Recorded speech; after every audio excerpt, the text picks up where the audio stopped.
Olá pessoal, tudo bem com vocês? Eu sou José, estou aqui para mais um encontro de catequese. E hoje nós vamos encerrar, esse livro do Êxodo que relata a libertação do povo de Israel lá do Egito para a Terra Prometida. E antes de nós iniciarmos o encontro de hoje, vamos fazer a oração do Espírito Santo. Vinde, Espírito Santo, enchei os corações dos vossos fiéis e acendei neles o fogo do vosso amor. Enviai vosso Espírito e tudo será criado e renovareis a face da terra. Oremos, ó Deus, que instruísse os corações dos vossos fiéis com a luz do Espírito Santo. Fazei que apreciemos retamente todas as coisas segundo o mesmo Espírito e gozemos sempre da sua consolação por Cristo, Senhor nosso. Amém. Hoje nós vamos encerrar, como eu disse, o tema do livro do Êxodo, que é a libertação do povo de Israel do Egito. Nós vimos que durante a caminhada da saída deles do Egito, aquele povo era um povo de cabeça dura, um povo que sempre ficava criticando, ficava reclamando, do calor, da falta d'água, das condições inóspitas do deserto. E Deus sustentava aquele povo, A realidade é essa, Deus sustentava com maná, um alimento que Ele mandava do céu todos os dias para eles.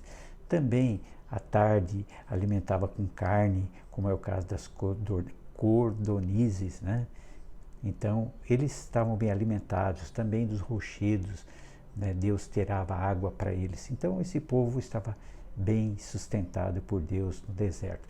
Mas, mesmo assim, era um povo de cabeça dura, um povo que reclamava muito. No encontro anterior, nós vimos que Deus fez uma aliança com eles, lá no Monte Sinai.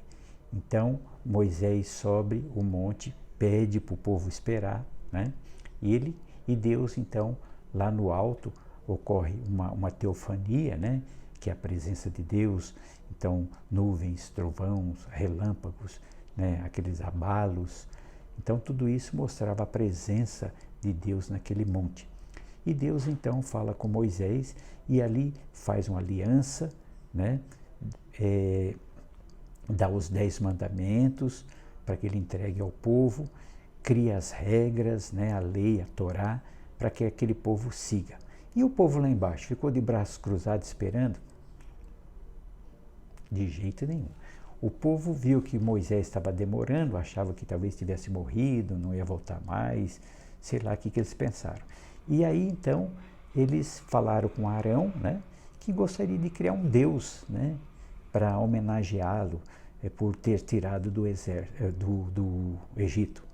E aí então o Arão pede que eles coloquem seus objetos de ouro, brincos, pulseiras, sei lá, tudo aqueles que eles traziam, e com isso eles fizeram um bezerro de ouro, e fizeram uma festa lá embaixo, Aquele bezerro de ouro representando Deus que tinha tirado ele do Egito.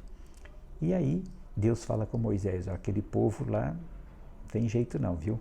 Aquele povo fizeram o bezerro de ouro, estão adorando aquele bezerro de ouro, em meu lugar. E Moisés então desce com os 10 mandamentos, as tábuas da lei, e Moisés vê aquela farra lá embaixo, aquela curtição, o pessoal cultuando aquele bezerro de ouro. Moisés então fica doido da vida, fica muito nervoso, pega as tábuas da lei, com os 10 mandamentos que Deus tinha dado, joga lá no pé, em cima deles, no pé da montanha.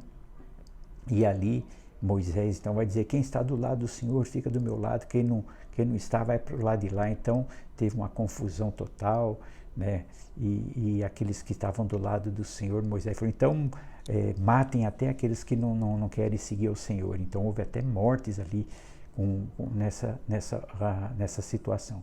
E Moisés então vai dizer para eles, vocês fizeram um pecado, cometeram um pecado gravíssimo contra Deus, idolatrando outras coisas no lugar, e eu vou falar com eles né, para falar com Deus, para ver se tem uma solução para isso, para ver se Ele nos perdoa desse pecado gravíssimo que vocês fizeram. Né? Então Moisés volta com esse rompimento da aliança que eles tiveram com Deus. Moisés então volta a falar com Deus, né, pedindo clemência, pedindo misericórdia, pedindo perdão pelo aquele povo de cabeça dura, né? E Deus então perdoa, né? Deus perdoa aquele povo e novamente diz para Moisés, né, escrever lá os mandamentos, né? É como se fosse uma cópia daqueles 10 mandamentos que Deus tinha escrito nas tábuas de pedra, dá uma cópia desses mandamentos para Moisés, as instruções, e aí Deus fala, eu vou caminhar com vocês, né? Então ele mostra para Moisés que eles devem fazer uma tenda, né? Uma tenda de reunião, é como se fosse um santuário, uma igreja ambulante.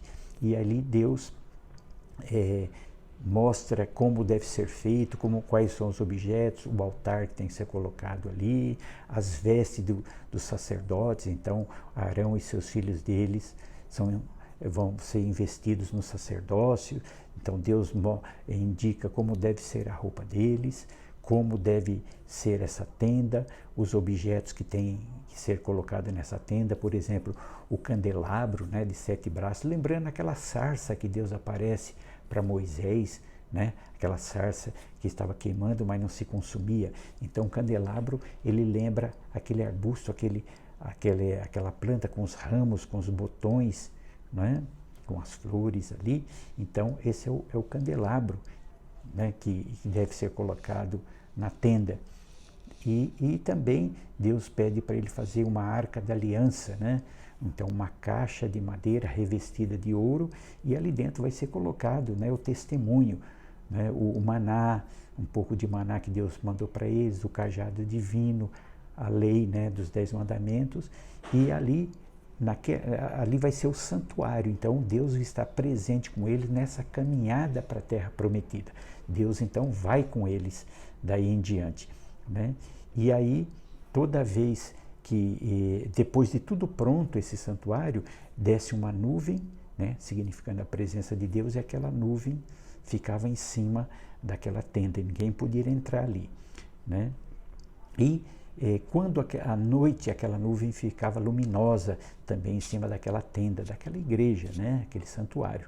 E quando aquela nuvem se levantava à noite, né, ou quando ela subia, então significava que os israelitas podiam continuar sua caminhada rumo à terra prometida. E assim, né, termina o livro do Êxodo, né, com Deus caminhando com esse povo, mesmo de cabeça duras, Deus caminhando para a terra prometida.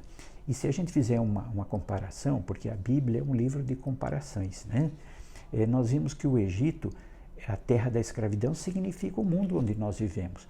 Nós também estamos nesse mundo e somos escravos de muitas coisas, né? Escravo do trabalho, no nosso dia a dia, das dificuldades, dos problemas, né? Muitas vezes falta de dinheiro, falta de moradia, falta de emprego, né? Então é uma terra das dificuldades, né? da escravidão, né? Então nós temos as provações desse mundo aqui. Então todas essas dificuldades que nós temos nesse mundo, também aquilo que nós passamos, quais são os nossos opressores, os faraós da nossa vida, a doença, o pecado, a morte, tudo isso nos oprime nessa vida, né? O Mar Vermelho também a gente pode simbolizar como o nosso batismo, né?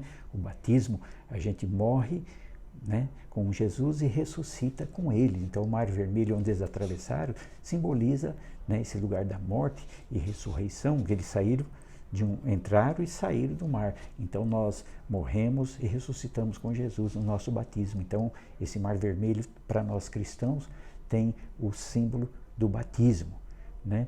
E também o deserto onde eles caminhavam, né, é o lugar das tentações que nós temos, é a nossa vida, né? O deserto é a caminhada da nossa vida. Então nós somos tentados pela comida, pela bebida, pelo dinheiro, ou tentado pelo pão, né? O pão que nós precisamos, ele simboliza tudo isso, essas coisas que nós precisamos. Também Uma outra tentação que nós temos no deserto, a nossa história, muitas vezes a gente não se aceita, não aceita a cruz de cada dia, né? As nossas dificuldades, o casamento, etc. E também os ídolos também são as tentações da nossa caminhada na vida, nosso deserto, as coisas que nós colocamos no lugar de Deus, o dinheiro, as pessoas, né? Tudo aquilo que ocupa o lugar de Deus, os valores, os planos, os ideais que nós temos, são os ídolos, as tentações do nosso deserto. E a terra prometida para eles é a terra de Israel, né? E para nós é a vida eterna, aquela que Jesus veio trazer para nós. Essa é a nossa esperança, a terra da nossa esperança é a vida eterna. Então, com essa comparação, a gente, né, tem a nossa vida aqui colocada, né, nesse livro do Êxodo. Ele resume toda a história da nossa salvação, né, da nossa caminhada para o reino dos céus, tá bom? Então vou ficando por aqui, um grande abraço para vocês. Até mais, tchau.